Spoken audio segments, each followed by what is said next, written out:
a round of applause.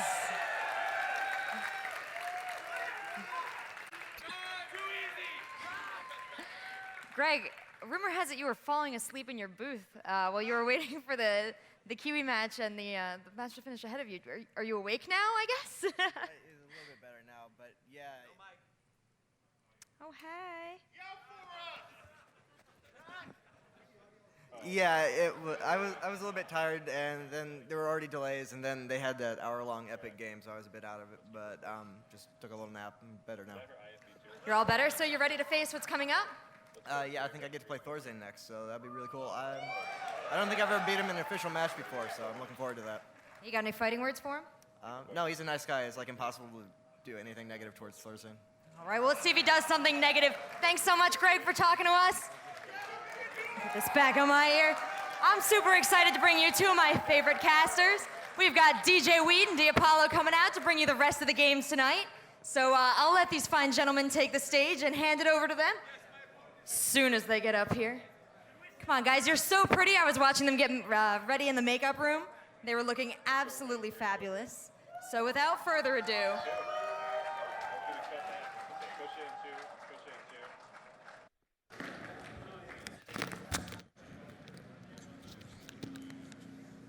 Hello, Marcus. Why, hello there. Hello everybody.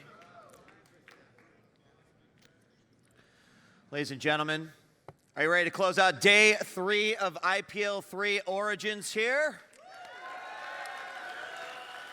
Apollo, we have got some pretty awesome matches coming up here. We've just entered the round of 16 now, Marcus, which leaves us with 16 players, and they are pretty good, to be honest. And the first game, I mean, I was looking at all the games that we're going to cast for this evening, and what better game to cast? We're opening up with Alive versus Ret. That is pretty good, to be honest. Yeah, I mean, opening up with a TVZ in my book, my favorite matchup, so I'm having no problem with that one. Of course, then we're going to go with Leon Lucky, which is also going to be another TVZ. Yeah. And then we're going to have, I know, a matchup that I hope you guys are excited for. I think it's probably has the potential to be of Stefano Kiwikaki style epicness, and that is going to be Puma versus White Raw. That's going to be pretty good. That is game 3. Then we will be going on to MMA versus Sleep, which will definitely be another good game. Another Terran versus Zerg. And then we are going on to the STC versus Select. Those are the 5 games for us this evening. And I'm sure they're going to be proved to be pretty good. Yep, absolutely. So we're going to have Rachel come on out here to get this match started. Rachel? thanks so much, guys. Let's get this going. In the left-hand corner, we've got Liquid Red. Come on out here. And we've got TSL Live right over here on the right. Gentlemen, please shake hands. Let's have a good, clean fight. Excited for these two players, Apollo. There's a lot going on here. You know, Rhet's one of those Zergs that, as a Zerg fan, I really look up to his style of play, of course, adapting from his own style that he brought. And Alive, I mean, he's got to be one of the Koreans who I feel like maybe isn't getting as much credit here at this tournament as some of the other Koreans. So I hope that you guys will give him a little bit of love here because this first match, round of 16, I think is going to be incredible. And Alive is a player that's not really achieved that much, but he's been consistent for a very long time. He's been in Code S almost since the beginning. And now he's up facing against Ret, who's had his up and downs in his StarCraft 2 career. Obviously, the highest point of his career was winning the Blizz Invitational in Poland only a few months back. And now he's just come off the Red Bull LAN over on the West Coast, I think that was, with Day 9. And then he's here ready. He had an okay group stage. It wasn't the best, but still, I think that he's got a lot more confidence from the round of 32, where he did beat the Muslim 2-0, and I heard that was quite a clean sweep as well. So going into this game, this is going to be good. Yeah, and I think we're going to get started here in just a moment. So thank you guys for coming out and supporting IPL 3 Origins. Had an absolute blast here over the last 3 days, and very excited to say that we'll be closing out the night tonight. So yeah, that's good. And you guys have been pretty good today. I mean, the Kiwi Kaki game, how insane was that? And then the White Raw games as well. White Raw's a big fan favorite, isn't he? He is, and you know what? Both those guys, they're a little crazy, Apollo. That- Both of them. That answer was the best answer in esports. So what'd you think about that? Well, I'm just a little crazy. Just crazy. Yeah, I like it. Guys, let's give it up for both these players. Day 3, match 9, game 1. TSL Live taking on Liquid Ret. A lot of fan favorites here in the top 16. So I expect a lot of noise going on. And we're going to be starting in Antigua Shipyard. Yeah, and Alive's only dropped 1 map so far in this tournament, and at the tournament of this skill level, that's pretty impressive. It's a very impressive stat, Apollo. I mean, anytime you're dealing with some of the best talent, not only from North America, but also from Europe, as well as the potential, or all of the talent that's come over from Korea, it's just not going to be an easy accomplishment. To stack on top of that, Apollo, the fact that if you lose a best of 3 at this point, up until when, of course, the format switches to best of 5, you're out. And so we've got a live here. If you want to see this guy move on to the round of 6, or the round of 8, excuse me, he is our purple Terran spawning in the west here. Give it up for TSL Live.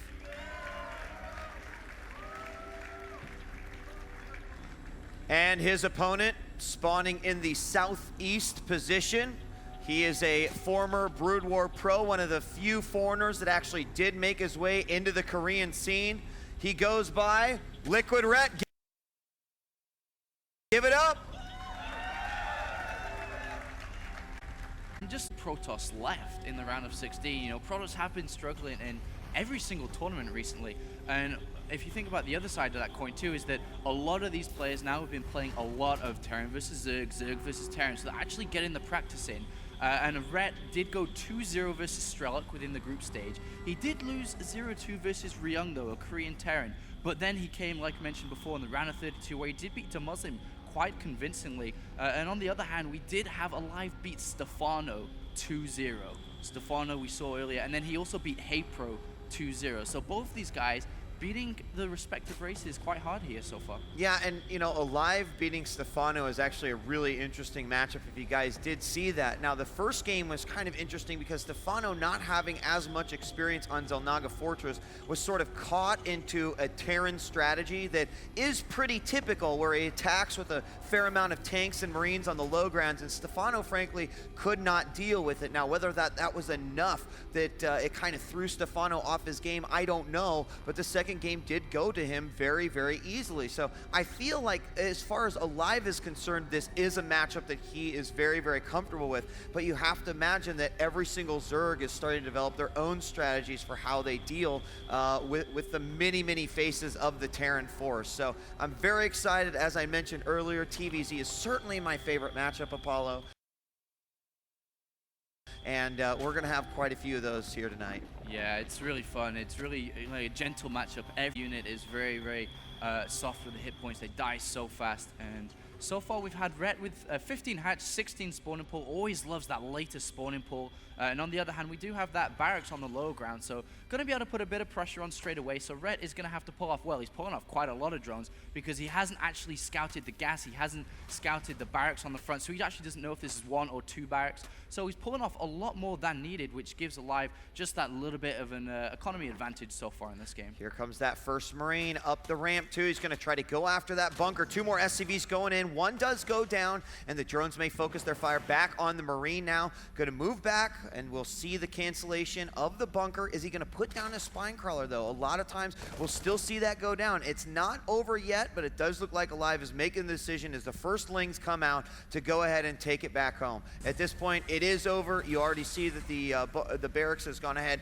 and lifted from the outside into the inside, and although it could have been used for some early pressure, it was, you know, the opportunity was missed. Nothing real big happened there. Yeah, and now we have the basic follow-up is you lift the barracks back into the base and you start to build the factory and then followed by the reactor. So we're going to have a few Hellions to put a bit of pressure on to stop the creep spread from leaving the natural area of Ret. Meanwhile, the command center has been added on within the wall actually, and then will be lifted up very, very shortly here. And surprisingly, Ret has actually got speed, but he's still mining gas. So he's actually up to 72, 74. So I actually wouldn't be surprised if he threw down a Roach Warren very, very shortly, because the recent metagame is Terran pretty much open up with Reactor Hellion every single game. So if you throw down a Roach one, you can actually put a bit of pressure back onto the opponent and almost take the game sometimes. I'm glad you said that, Apollo, because we saw that happen yesterday, actually, or the day before in the early days of IPL 3 where exactly that happened. I believe it was Stefano that went with a sort of Roach style that looked as if, well, it was just very reactionary based off the Hellions that were coming. And he ended up using Roaches through the mid game to give him a clear advantage into the late game, and it worked out quite well for him. We do have the one Spine Crawler coming up, and it has a good coverage. It means that any of these Hellions that come in through the front or the back will take at least one of those hits, and with 3 Queens down here on the bottom, and probably, well, you know what? He went ahead and went quick lair. Yeah, he went quick lair, and there hasn't been a Lava Inject in the main in a very long time. I think he made a bit of a mistake with the Queen there. He did have another Queen, but he decided to spread more creep rather than Lava Inject. So, you know, that decision's rather interesting. I'll have to look at that at a different time. But there, the Hellions are to deny the creep now, and yeah, that was an incredibly fast lair. So even if he throws down the Spire right now, he won't really have that much gas straight off the bat. But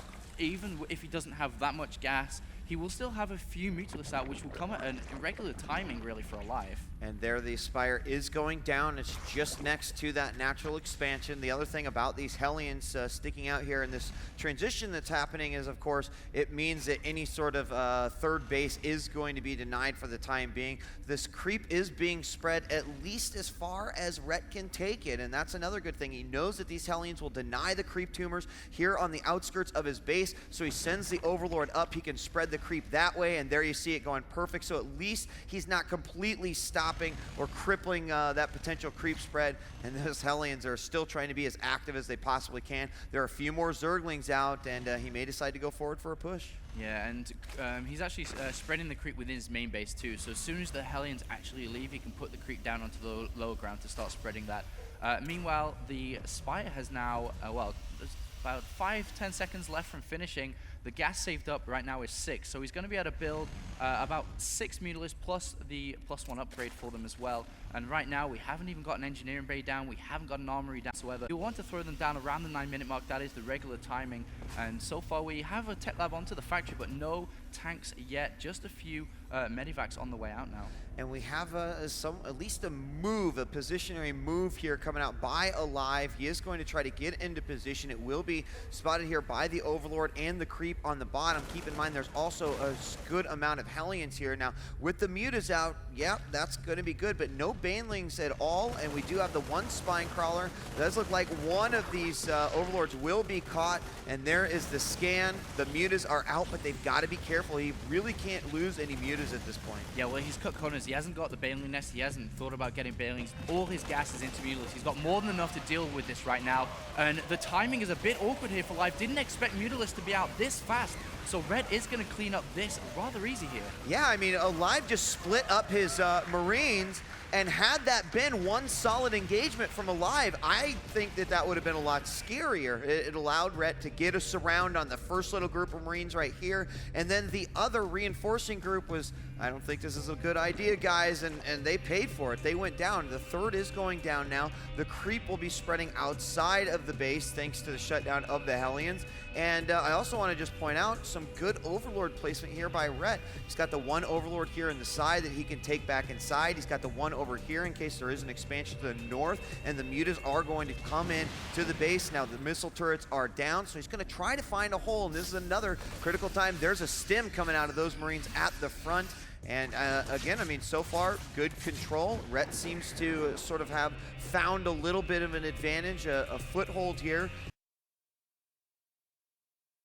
And hopefully taking, you know, an advantage even further into the game. And Red is a very traditional player when it well, Zerg versus Terran. He always goes for the very similar style. You need to Ling Baneling, so the Baneling nest is about to be finishing up. And his Mutalisk control is one of the best. It's, you know, on a similar level to Gongray Gu, as we've seen many times. And he loves this matchup, which makes him play so well in it. When you enjoy a matchup, you generally play it a lot better out. So we are seeing harassment, supply depot goes down, and the third base is up. Gases are going to be taken at pretty much every matchup to get gases almost immediately. And right now we have Alive, you know, he's 20 supply behind, but he hasn't really done anything. When you lose a push like that so early on, it automatically puts you on the back foot quite a while here. And the Mutas do spot Alive's forces moving out. There are 3 medevacs, a good amount of Marines, and a couple of tanks. He's going to want to try to siege up on the outside and make it very difficult for these armies to get out. But there are the morphing of the initial Banelings. However, Baneling's speed is not going to be done, so it's up to Rhett to try to use these Mutas to pull this Terran force back so he can have that at the next engagement, and that is exactly what's going to happen. It's a beautiful thing here. The Mutas, they just have to dance and zone their opponent. You can see how active now these Marines are to try to get rid of these Mutas, and that will allow the Baneling speed to finish up here and make this a much more favorable engagement. At the same time, it's a smart thing for Alive to do. You don't want your base to get caught as the Muta count's getting to be very high. Yeah, the creep spread's really nice too, and there is a drop coming into the main base of Rhett right now. 8 Marines are going to be dropped off. There is a spine crawler in place already, and the Mutalisk should be able to get there in time. A few overlords may go down. Definitely doesn't want to lose a queen here, and this medevac is in a bit of danger. And now Alive is moving from the natural to help save it, though. Yeah, he's got to be careful here. He can't be too greedy, and Alive puts him up, and he will take out the medevac and not lose a single Muta. He almost loses 2 right there, but that's going to be another good advantage here. I feel like Alive, you know, he was pushed back after those initial attacks and the engagement where his forces were split up. He just hasn't been able to gain any ground since then. Yeah, Rhett's going to take a 4th base very, very shortly here to start that gas income. And now the Mutalisk into the main base, taking turrets down. Reactors are going to go down. A few Marines here, only with +1 at the moment, are going to kind of force these Mutalisks to return. But once again, Alive is just taking everything from Rhett right now. Yeah, I feel like Alive is being very, very liberal, I guess, with the amount of units that he's setting out, or rather more conservative, because he's splitting himself up there. A Muta does get caught, and these Mutas are dancing all around here. He'll stop before some more missile turrets go down, and SCVs flying. I mean, he's really, really splitting Alive up quite a bit here. He's going to try to go to the outside. Another force has split these 2 up, and I mean, so far, Rhett is really controlling this game quite nicely. And the Sim City, to be honest, of Alive is not that good either, because it's really filtering those Marines down one side. It's really hard for him to actually get back to defend. And look at all these links on the left-hand side. I don't know quite what they're doing over there. But at the same time, Rhett just keeps wearing his opponent down, down, and down. And Alive's army is just not that big. 4 tanks and 47 Marines against 106 slings, 27 Mutalisks, so fast, and he hasn't really lost any, which is why that number is so high. Yeah, I mean, the amount of Mutalisks lost has been very, very low, and 28, you know, 30, that's a scary number. I mean, as far as what those can actually do to a base is quite devastating, and I'm surprised to not see any sort of Thor support at all, as another group of Marines are just going to get taken down by the massive supply of Mutas that exists here. Marines on the outside, Marines on the inside, and now this gives open door for Rhett to basically wreak havoc inside the base of Alive. Yeah, his control is so good. I'm surprised he hasn't actually got +2 for these Mutalisks, rather throwing his gas just directly into Mutalisks rather than getting the +2 attack. And another small squad of Marines goes down. And Rhett is really showing us that his control is one of the best. It is, I mean, it is Muta day for sure. Tanks going down. The Marine count is much lower now. Every single one of these little Marines, I mean, if you consider all the engagements that he's had, you could see Alive with like 60 Marines right now. But this is not good. As here he comes in, it's a perfect time to attack. The Lings get a surround on everything. The Banelings will come in and wreak havoc. And the green bars, they are all in favor of the Zerg, as they are going to march right into the natural, and this should be GG game 1 for Red. What can you say? He just played that absolutely perfect. There was absolutely nothing Red did wrong there. And that's the strength of Red. Wow. No mistakes. You know, Apollo, I think that the turning point of that game was absolutely that initial attack by Alive. The Mutas had just come out. There was only 6 of them at that point. There was no Banelings at that point.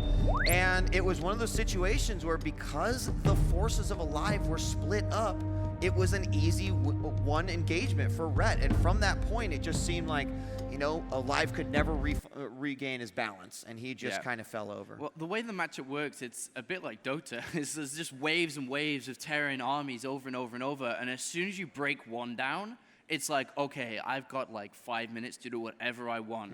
And then that's what Rhett did, basically. As soon as he crushed that, he did whatever he wanted. He could start harassing, and Alive was never really allowed to get off the ropes. He couldn't really take the game in his control. As we've seen players like MMA, like Ryung, who take the game into their own hands. They're the ones that call the shots. They're the ones that do the dropping, forcing the Zerg player to defend. Whereas in this game, Rhett was just being the dominant player. You're absolutely right. I mean, the tempo was completely in Rhett's Rhett's favor. He wanted to play a really, really fast song, and Alive just could not keep up at all. So we are going to see game number 1 go to Liquid Rhett, and this is the point where we find out, and Alive makes a very important decision, and that is, what will I choose as the map for game number 2? Yeah, and a $1,000 win just in the best of 3 as well, just like the round of 32. So a lot on this game, and I'm thinking that a lot of these Korean Terran players against Zerg have been choosing big maps, actually, which is rather surprising because you'd think, like, well, that's pretty good for a Zerg, no? But they actually like to embrace the macro side of things. You know, they like to choose Karass, as they know Zerg players like to go fast hatchery pretty much every game now. So they go fast command center as well, which makes their mid-game timing pushes or even their third base timing pushes a lot stronger than they would regularly. Yeah, much, much stronger. Of course, there are going to be certain maps that meet that criteria, in which Rhett will be okay if he plays a similar style to what he played right there. You know, the other thing too, and something that we actually saw demonstrated throughout this competition, is that these larger maps are becoming the perfect breeding ground for burrowed banelings, and even earlier Boxer became sort of the victim of just that, where he dominated a game, and as a result of some burrowed banelings, it's like that was one heck of an investment. That was a sad game for me. And I don't know if you guys read my Twitter. I was actually in the bath watching that over there. I actually took a bath, had my laptop on the side. Don't worry, it's perfectly safe. And I was watching Boxer versus Lucky. And that one baneling bomb, I just like slid under the water, and I was like, oh. Because that hurt, man. I'm glad you're still with us. He was wearing his life preserver. Is that what you call it over there in the UK? Not a life jacket. It's probably a preserver, right? It's a life jacket. It is? Yeah. Okay. All weekend, we've been hearing about all the fun differences between you guys call crosswalk, it's a zebra crossing, okay? Yeah, the one guy got it. We are ready to go here. It looks like both the players are ready. Are you guys ready?